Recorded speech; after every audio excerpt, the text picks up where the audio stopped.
Alright, welcome to another episode of This Is Anything Goes. Today I'm going to show you how to diagnose whether or not your alternator pulley is faulty and how to change it. Alright, so let's get to it.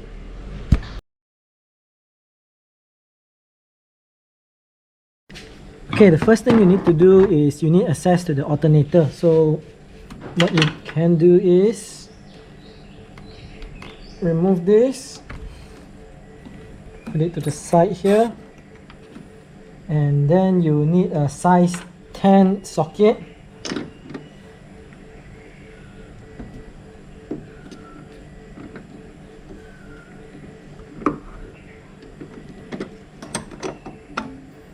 Okay, alright, then you need to move this out of the way. Okay, so once that is done, you will need to actually take out the serpentine belt. So it's a size 16 over here. So what I'll do is I'll put the size 16 over here,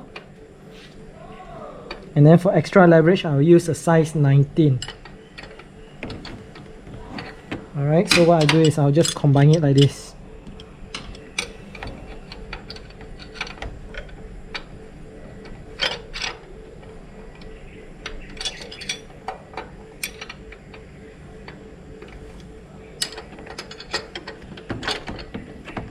Okay, once you got it in place, just pull it up and pull the belt out.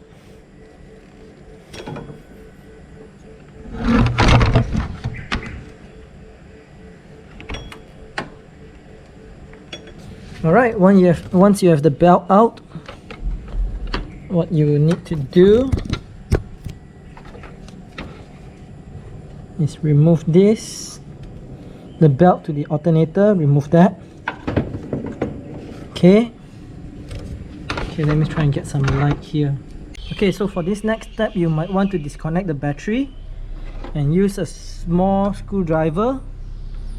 So what you can do is you can put it into a hole over here. Alright, stab it into the alternator. Okay, and then try and turn this pulley over here. Alright, okay, notice that it doesn't move forward or backwards, which means that the pulley now has already jammed. Okay, so we are going to replace this.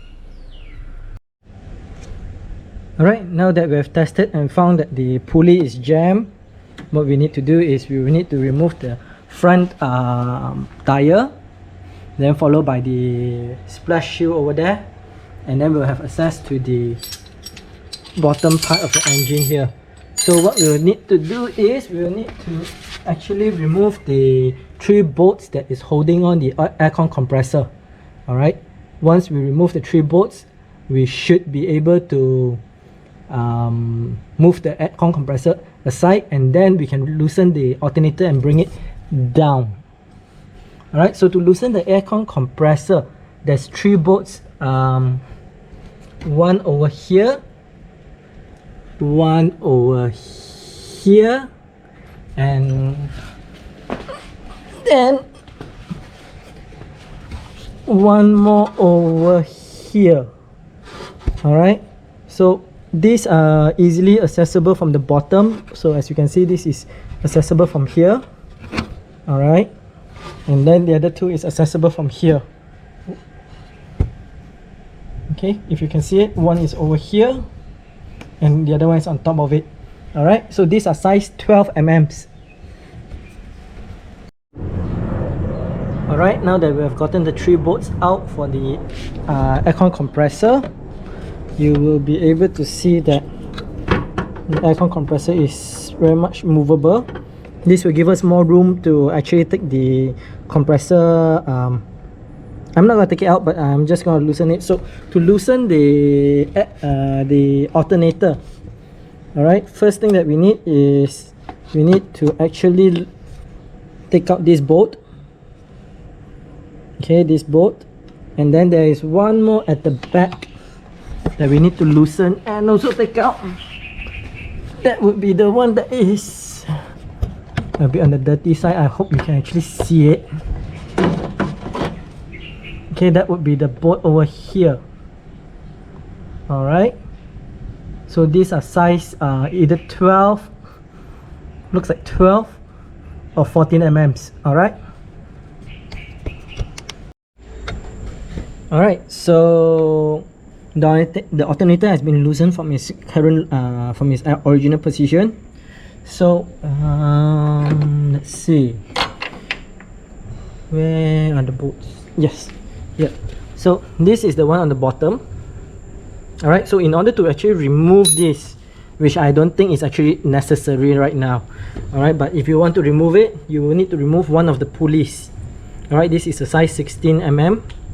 So once you have removed the two bolts, you can actually reposition the pulley so that it's facing upwards, and then you can take out this cap.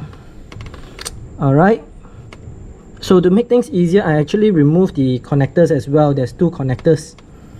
Alright, so what we'll be doing right now is we will be removing the pulley. Alright, as you can see, on the inside is a hex key, and on the outside is a 6-teeth special tool. So I'll show you what the tool is. Okay, so this is the special tool. So what it does is that there's 33 teeth here. It will go into the pulley. So what it will do is that it will actually keep it in place while you use a hex key to actually loosen the pulley out.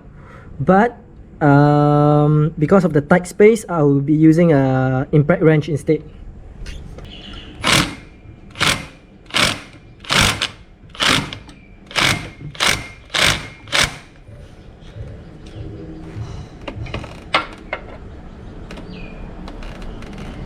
Okay, so the battery powered ones are not strong enough.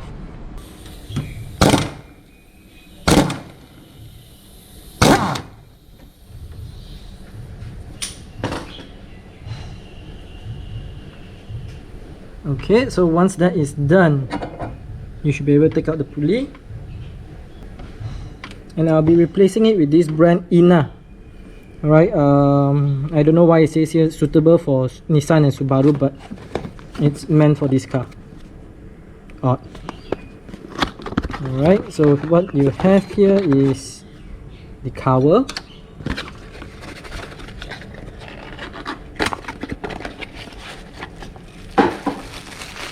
And the new pulley. Right, so when you're installing the pulley, make sure you get the threaded side on the inner part and the teeth side on the outer part. Alright, so what you need to do is just put it here, hand tighten, okay, then use the compressor and just hit it a bit. Alright, so if you have the proper tools and proper space to do it, this should be tightened up to maximum 85 Newton meters.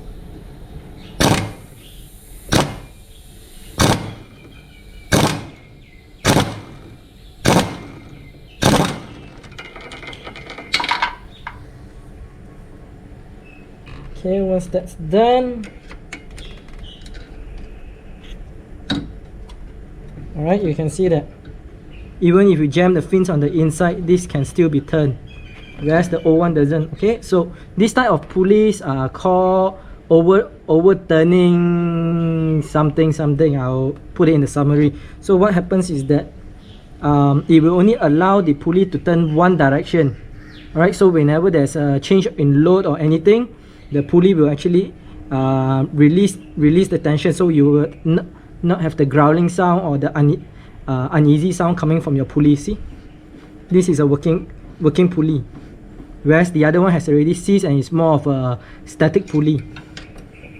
Okay, see. Alright, when there's nothing, it goes both direction, which is perfectly normal. But if the fins are actually blocked, alright, it can still go one direction. Alright, so that's done, and we shall put the new cap in. Okay, time to install back. So installation is the direct opposite of the uninstall removal. Alright, so let's head on to the summary. Alright, that's the end of the video, and that's how we change the alternator pulley on the Proton Inspira aka Lancer 08. Alright, so there are a few types of pulleys available in the market, and the pulley that's being used in our car is OAP pulley. Alright, an overrunning alternator pulley. Alright, so what it does is that it actually goes one direction, but in the event that is needed, whereby there's some change in the tension of the belt, it goes the other direction to adjust to it. Alright, so as you can see in the test, my original pulley is already faulty. So once I jam the screwdriver into the alternator and jam the fins, the pulley doesn't go clockwise or anti-clockwise. But after I change the pulley, you notice that going clockwise it will jam, but going anti-clockwise you can actually turn it. There's a bit of a friction there, but you can actually turn it. Alright, so what this does is that it actually lessen the burden to the belt whenever there's a load change, meaning that the belt doesn't vibrate that much. You probably can actually Google on overrunning alternator pulley and example on static pulley versus an OAP pulley. Alright, you will see that the static for the static pulley, the belt will actually bounce a lot, which is what happened to my car.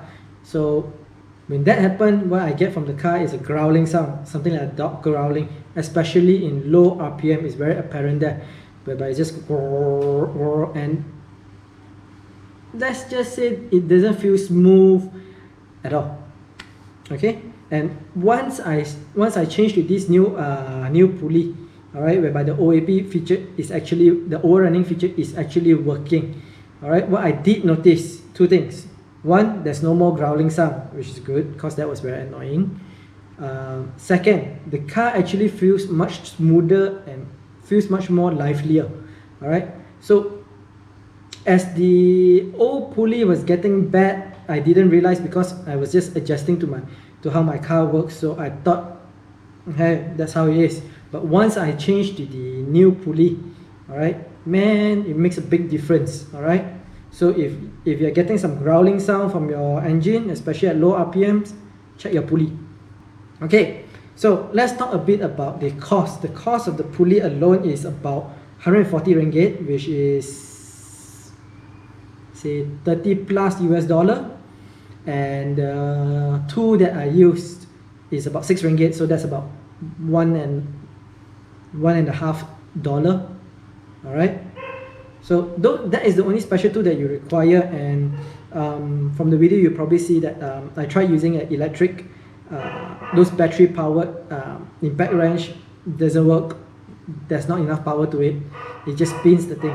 Whereas I use an air compressor impact wrench, it works perfectly fine. Alright, you will notice I did not press the impact wrench continuously. I give it short bursts. So to loosen the pulley, you need short bursts, just to like a hammer effect. Alright, yeah, if you're just gonna press it down, it's the same as the pulley running. Alright, okay, time, how long it took for me to get this done. Well, this is the first time, so it took me about 1.5 hours like that to remove everything and install back everything. But if you ask me to do it again, probably 45 minutes is more than enough. Alright, at least now I know how to open it. Okay, yeah, I think that's it. There's nothing much to talk about here. Alright, so as usual, if you like this video, hit the like. If you dislike it, you can always hit that button, but leave us a comment on how we can improve further. Alright, and if you have not already done so, hit the subscribe button because every subscription counts,